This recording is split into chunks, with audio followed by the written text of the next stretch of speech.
नमस्कार जय जगन्नाथ महिमामय श्रीक्षेत्र ऐतिह्य संपन्न श्रीक्षेत्र यही क्षेत्र में श्री जगन्नाथ को केन्द्र करी अति प्राचीन कालरू प्रतिष्ठा होईछि अनेक मठ मंदिर एवं आश्रम श्रीमंदिर सहित एसबू धर्मपीठर रही घनिष्ठ संपर्क यही धारारे आज आम उपस्थापना करुछु श्रीक्षेत्रर 4 आश्रम एवं किछि अनालोचित पीठ संपर्क में आमर स्वतंत्र प्रतिवेदन एसबू स्थान श्रीक्षेत्रर परंपरा सह अंगांगी भावे जड़ित।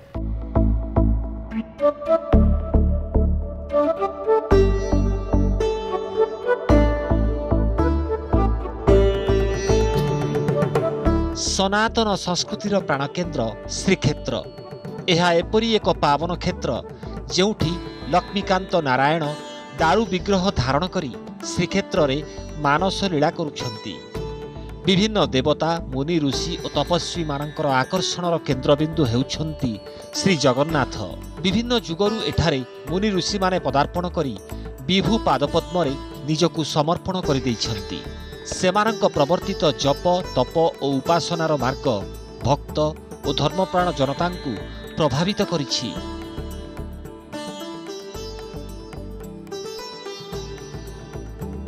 वैदिक जुगर 2 ऋषि महर्षि भृगु और अंगिरा एवं पुराण जुगर 2 महान ऋषि कंडु और मार्कंडेय श्रीक्षेत्र रे पदार्पण करी आश्रम स्थापना करथिले। प्राचीन काल रे सेमानंक प्रतिष्ठित श्रीक्षेत्रर 4 आश्रम आज भी हिंदू धर्मधारा रे एक स्वतंत्र आध्यात्मिक दर्शन सृष्टि करिछि। 4 ऋषिंक मध्यरे महर्षि भृगु थिले प्रथम ऋषि जी कि आश्रम स्थापना करी परम ब्रह्मंक साधना आरंभ करथिले।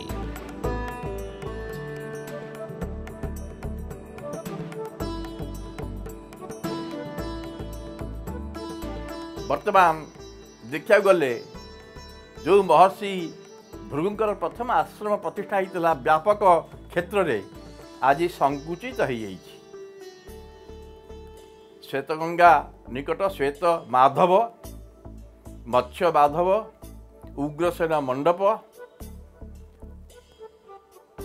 एवं प्रेतशिला एभली पुण्यकर स्थान मानक नहीं गठित होता भृगुंक आश्रम। महर्षि भृगुंक आश्रम बालीसाई उआंस दाण्ड रे भृगुंकर आश्रम प्रतिष्ठित होइछि। उआंस दाण्ड उआंस अमावास्या अमावास्या रे वर्षर 11टी अमावास्या रे जगन्नाथंकर प्रतिनिधि नारायण सागर विजय करती एवं सेठी पंक्ति भोग हुए।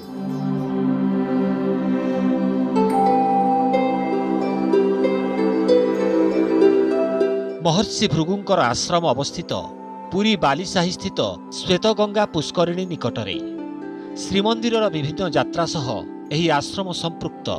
वर्षकु 11टी अमावास्या रे प्रभु मदन मोहन एही स्थान देई सागर विजय करती। सेथिपाई एही अंचलर ना उआंस दाण्ड।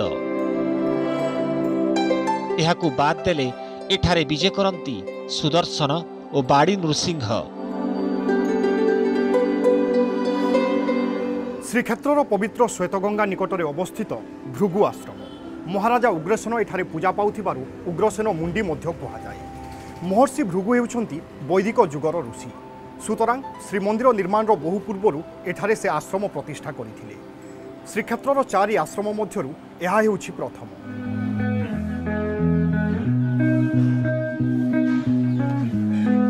महर्षि भृगुंक आश्रम रे कंसर बाबा उग्रसेन प्रतिष्ठित। कथाटी विचित्र हेले मध्य सत। परवर्ती समय रे उग्रसेन किभली परिस्थिति रे प्रतिष्ठित हेले तार कौनसी निर्भरयोग्य तथ्य मिली नाही।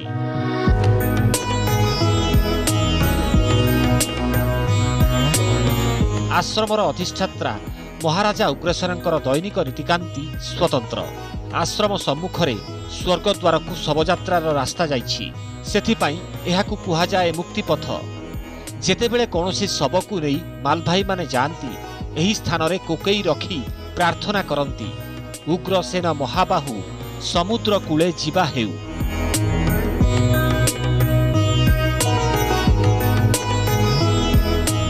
स्वर्गद्वार को जे मैंने जाती अंतिम यात्रा किसी समय ये जगह कोकई रखा जाए ध्यान करा जाए तार कौन परंपरा विश्वास कौन श्रीक्षेत्र ये स्वर्गद्वार पथ दे गला बेले उग्रसेन देव थे साधारणतः कोकईटी भारी लगी था भारी लगे द्वारा लोक अनुभव करते कौन गोटे दैव शक्ति से प्राप्त कले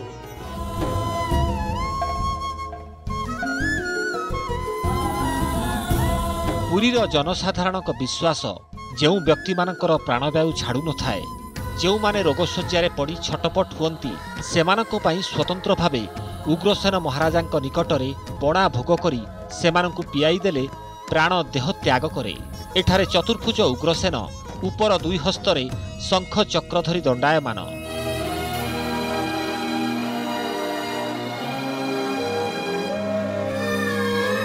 आश्रम परिसर रे रहिछि शह शह वर्ष तलर प्राचीन कूଅ जार पवित्र जल को विभिन्न नीतिकांति रे व्यवहार करा जाउछि।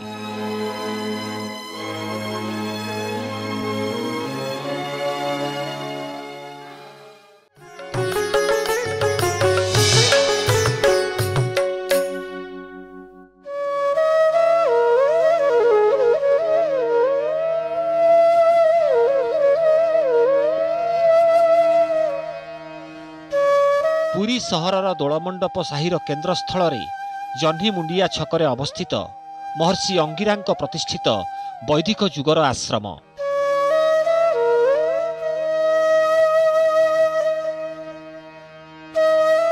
शह शह वर्ष तलर आश्रम लोप पाई एबे केवल संतक स्वरूप रहिछि बर और अस्वस्थ जुगल वृक्ष गछ कोरड़े थिबा छोट गुंफा और रघुनाथ एवं श्रीकृष्णंकर प्राचीन विग्रह।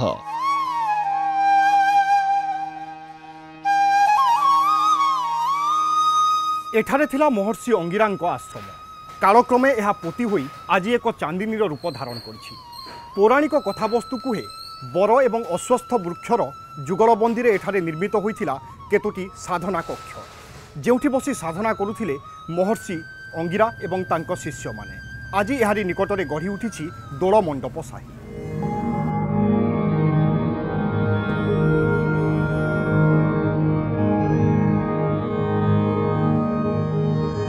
ऋषि अंगिरा आश्रम थिबा बरगछर ना काम्यबट एवं एहा सहित वैवाहिक संपर्क रे जोड़ी होई रहिछि अस्वस्थ गछ विचित्र और रहस्यमय परिवेश।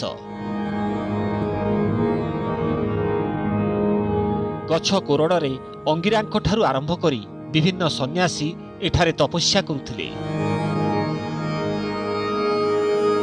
एबे से कोरड़ को बंद कर दिया जाइछि। आश्रम रे एक छोट मंदिर रे पूजा पाउछंती रघुनाथ श्रीकृष्ण एवं श्रीजीव मानकर चतुर्था मूर्ति। बड़छता मठ पक्षरु एहार रक्षणाबेक्षण दायित्व बहन करिछंती बड़छता मठ। तेबे जड़े स्थानीय पूजा पंडा गत 30 वर्ष धरी एठारे नीतिकांति परिचालना करि आसुछंती। से हासिल करिछंती अनेक अनन्य अनुभूति।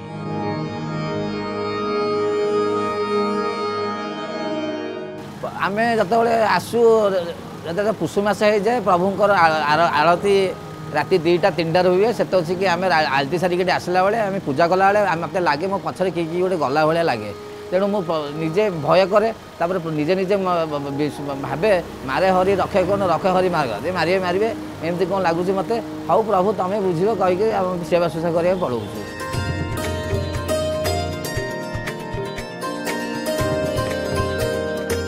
पुरी सहरर गौड़बाड़ साहि रे अवस्थित कंडू आश्रम ऋषि कंडूंकर इष्ट देवता पंडू नृसिंह एठारे पूजा पाउथिबारु आश्रम को पंडू आश्रम मध्य कुहा जाए। महर्षि कंडू थिले पुराण जुगर ऋषि।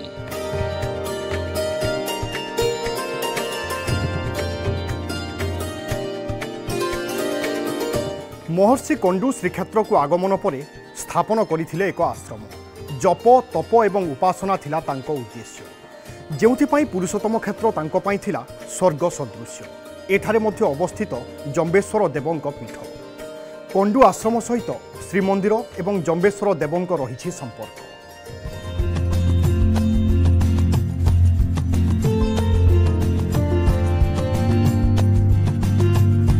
पंडु आश्रम निकटरे अवस्थित जम्बेश्वर महादेवଙ୍କ पीठ आश्रम को श्रीमंदिर श्री सुदर्शन चक्र नारायण और बाड़ी नृसिंह विजे करिथांती।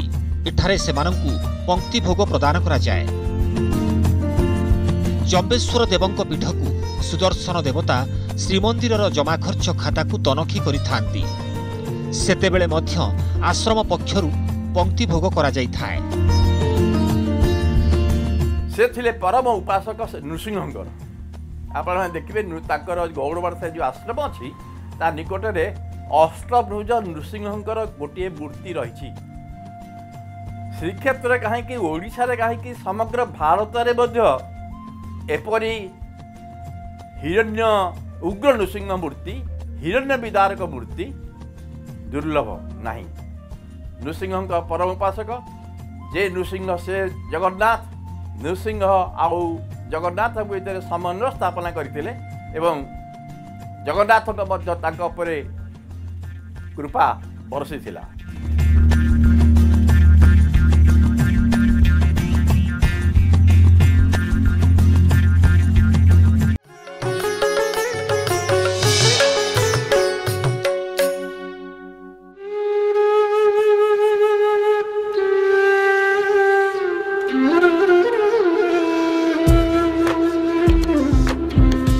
श्रीक्षेत्रर चतुर्थ आश्रम हेउछि मार्कंडेश्वर आश्रम।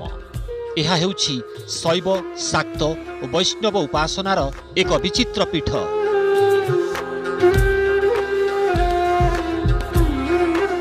श्रीक्षेत्रर चारि आश्रम मानक मध्यरु मार्कंडेश्वर आश्रम हेउछि सबुठारु बड़। मृकंडु ऋषिंक पुत्र मार्कंडेयଙ୍କ द्वारा यह प्रतिष्ठित बोली किंबदंती एवं पुराणरू सूचना मिले। एठारे थिबा आश्रम सोमवंशी राजामानंक राजत्व काल प्रतिष्ठित बोली ऐतिहासिकंक मत। ଏହି आश्रमर आराध्य देवता मार्कंडेश्वर हेउछन्ति श्रीक्षेत्रर अष्टशंभु मानंक मध्यरे अन्यतम।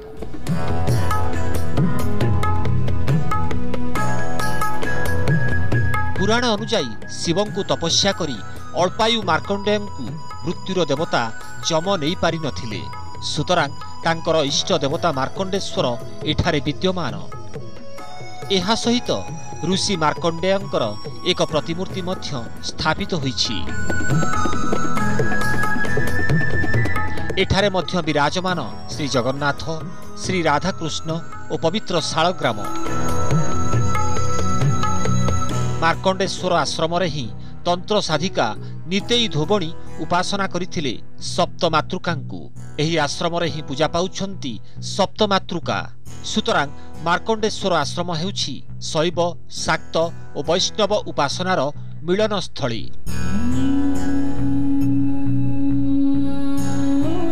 मार्कंडेश्वर आश्रमर अन्यतम मुख्य आकर्षण मार्कंडेश्वर पुष्करिणी। मार्कंडेश्वर पुष्करिणी हेउछि श्रीक्षेत्रर पंचतीर्थ मध्यरु अन्यतम। सनातन संस्कृति रे एही पुष्करिणीर जल अति पवित्र। श्रीमंदिरर विभिन्न नीतिकांति एठारे संपादित होइथाय। श्रीक्षेत्र को आसुथिबा श्रद्धालु माने प्रथमे एठारे बुड़ पकाई मार्कंडेश्वर को दर्शन करी श्रीजीव को जाई दर्शन करुथिले।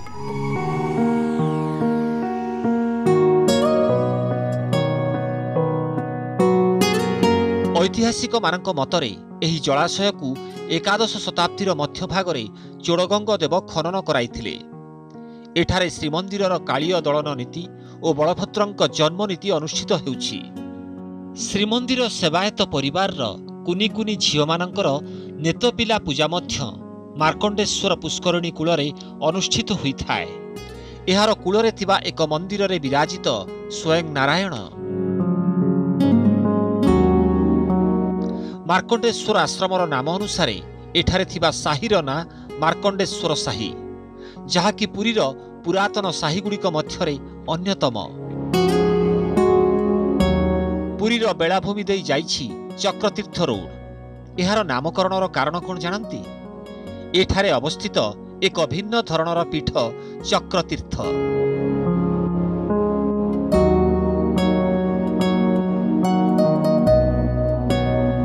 श्रीक्षेत्रर समुद्र तटरे एक नियारा पीठ चक्रतीर्थ। हुए तो एठाकू बहुत कम श्रद्धालु और पर्यटक आसुथिले। समुद्रर गर्जन सांगकू बेलाभूमि रे चक्र नारायण सुदर्शनଙ୍କ अवस्थान। यह एक भिन्न परिवेश सृष्टि करे। चक्रतीर्थर रही अनेक पौराणिक कहानी एवं किंवदंती परंपरा दृष्टिकोण श्रीमंदिर सहित रही यार घनिष्ठ संपर्क।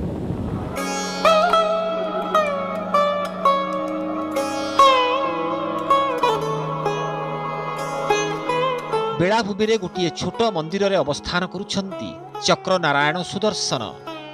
सुदर्शनंकर विग्रह चक्राकार एवं देखिबाकू अद्भुत। एही पीठ संपर्क रे बेसी श्रद्धालु जानि नथिले भी राज्य बाहरर पर्यटक माने चक्र नारायण को दर्शन करती। नचेत अधिकांश समय रे एठारे ब्राह्मण मानकर विभिन्न धार्मिक प्रसंग को नहीं आलोचना चली थाए।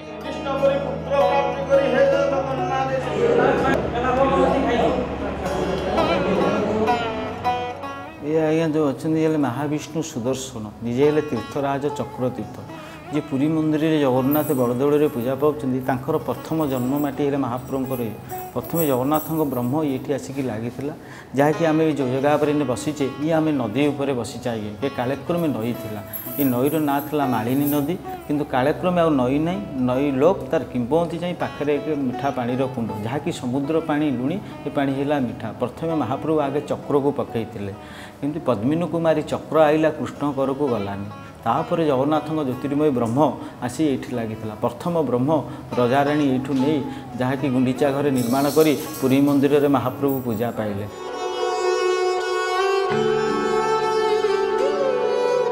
पुराणर आउ एक आख्यान अनुसायी श्रीकृष्ण पुत्र प्रद्युम्न को बध करी चक्र नारायण श्रीकृष्ण निकट को न फेरी पुरुषोत्तम क्षेत्र में विराजमान करथिले। श्रीमंदिर सह चक्रतीर्थंकर संपर्क रही बहु पूर्वे एठाकू आसुथिला महाप्रभुंक आज्ञामाल। तेबे एही पीठटी मुक्तिक्षेत्र होइथिबारु एठारे पितृपुरुषंकु जलदान करा जाए। एही कारणरू कार्तिक मासरे महिला माने एठारे बालीर पिंड अर्पण करिथांती।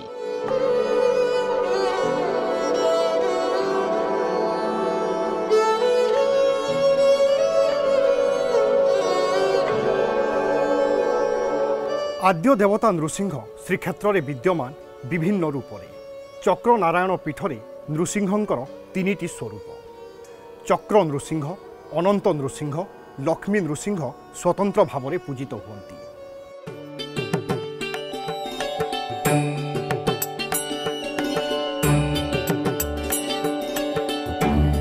समुद्र तटरे चक्रतीर्थ निकटरे अवस्थित आउ एक पवित्र पीठ चक्र नृसिंह पीठ।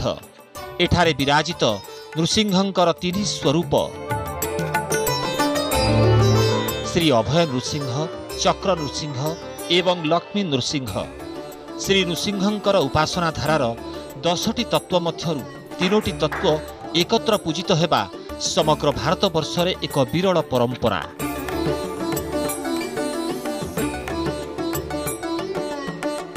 श्री जगन्नाथंक प्रथम दारु एही तीर्थरे लागिबा परे महाराजा इंद्रदुम्न श्री अभय नृसिंह को प्रतिष्ठा करी उपासना आरंभ करथिले बोली पुराण रे वर्णना रहिछि।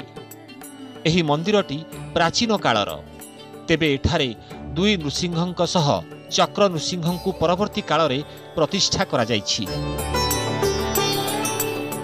दी भाई दी नृसिंह ही दीपर रही देखो दी नृसिंह दीपर बसते कला मूर्ति। अच्छा मझे जो चक्र नारायण मूर्ति ये हेले वरुण देवता स्थापन होती या चक्र नारायण कह ये हमें वरुण देवता। वरुण को कोल देख झी बस लक्ष्मी ये बस बाबा कोल ये लक्ष्मी बापघर। आ प्रति वर्ष नृसिंह जन्मदिन नृसिंह चतुर्दशी की जगन्नाथ देहर गोटे माल कढ़ाई आसो ये श्रीअंग आसी लगे सका बालभोगटी हुए आराम से जो नित्यकम सारा बालभोगटी है 12टा बेलू अन्न डालमा जहाँ जमी जगन्नाथ बरा थी जहाँ ठाकुर को बरा जाए संध्या बेलू खुआ लड्डू आसे मठरू से खुआ लड्डूटी भोग हुए।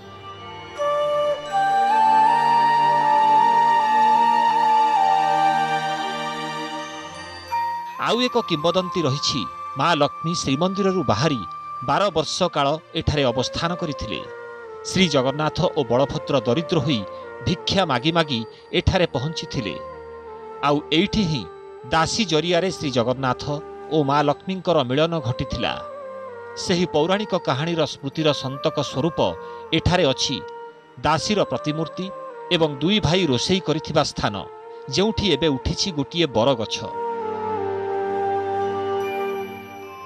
एहाकु लोकमुखरे ମା ଲକ୍ଷ୍ମୀଙ୍କର ବାପଘର ବୋଲି ମଧ୍ୟ କୁହାଯାଏ।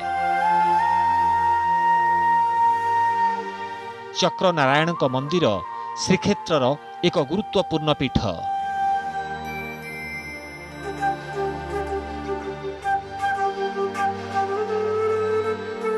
ଶ୍ରୀକ୍ଷେତ୍ରର ଚାରି ଆଶ୍ରମ ଏବଂ ଅନ୍ୟ ତୀର୍ଥସ୍ଥଳୀ ପ୍ରମାଣିତ କରେ କିଭଳି ଶ୍ରୀଜଗନ୍ନାଥଙ୍କର ସନାତନ ସଂସ୍କୃତିରେ ଗୁରୁତ୍ୱ ରହିଛି। ତେବେ ଦର୍ଶକ ବନ୍ଧୁ, ଆଜି ତ ସମୟ ହୋଇଯାଇଛି। ଶ୍ରୀକ୍ଷେତ୍ରର ପୁଣି କିଛି ପ୍ରସଙ୍ଗ ସହିତ ଦେଖା ହେବା। ସେ ପର୍ଯ୍ୟନ୍ତ ବିଦାୟ ଦିଅନ୍ତୁ। ନମସ୍କାର, ଜୟ ଜଗନ୍ନାଥ।